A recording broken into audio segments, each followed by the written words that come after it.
क्रांती news, आवाज सर्वसामान्यांचा।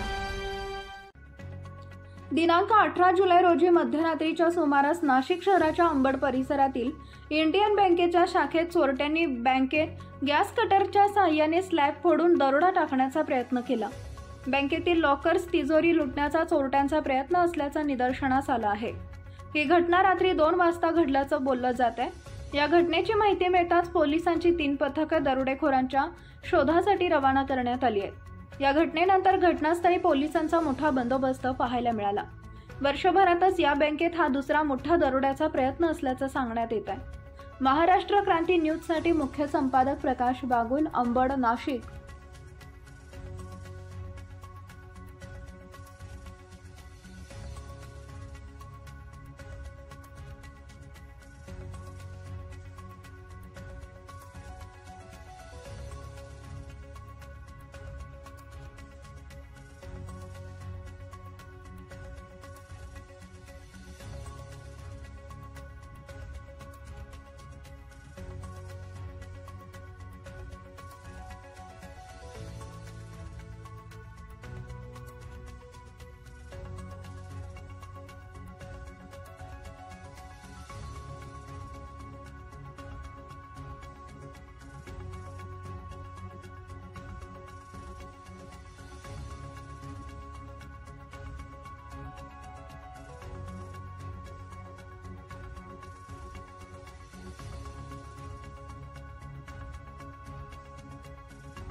Industrial estate Indian Bank ही जी ब्रँच आहे त्या ब्रँचची स्ट्रॉंग रूम फोडण्याचा प्रयत्न झाला आणि ज्याने तो केला त्याने इथे गॅस कटर आणलं होतं आणि बरोबर काही स्टील कटर घेऊन त्याने ते स्ट्रॉंग रूम फोडण्याचा प्रयत्न केला।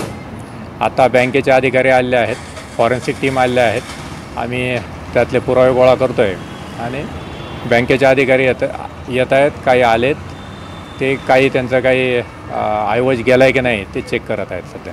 मागे पण असं काही प्रकार झाला का? हा, मागे साधारण 1 वर्षापूर्वी असा प्रकार झाला होता। तर त्याबाबत आपण एक सिक्युरिटी ऑडिट केलं होतं आणि बँकेला काही सुरक्षेविषयक सूचना केल्या होत्या। त्यामुळे CCTV लावणे, नाईटला इथे गार्ड उपस्थित ठेवणे, परंतु दुर्दैवाने त्यांच्याकडून ती पूर्तता झाली नाही आणि पुन्हा असा प्रकार इथे घडलेला आहे। CCTV सुरू आहे का? CCTV आहे सुरू, परंतु ते पुरेसे नाही आहेत। ते सर्व अँगल बँकेच्या चारी बाजूने ती ब्रँच कव्हर व्हायला पाहिजे, ते होत नाही। नाईटला इथे कोणताही सुरक्षा रक्षक नसतं, ते राहून गेले त्यांच्याकडून। आता अपेक्षा आहे की परत ते त्या त्रुटींची पूर्तता करतील। महाराष्ट्र क्रांती न्यूज, आवाज सर्वसामान्यांचा।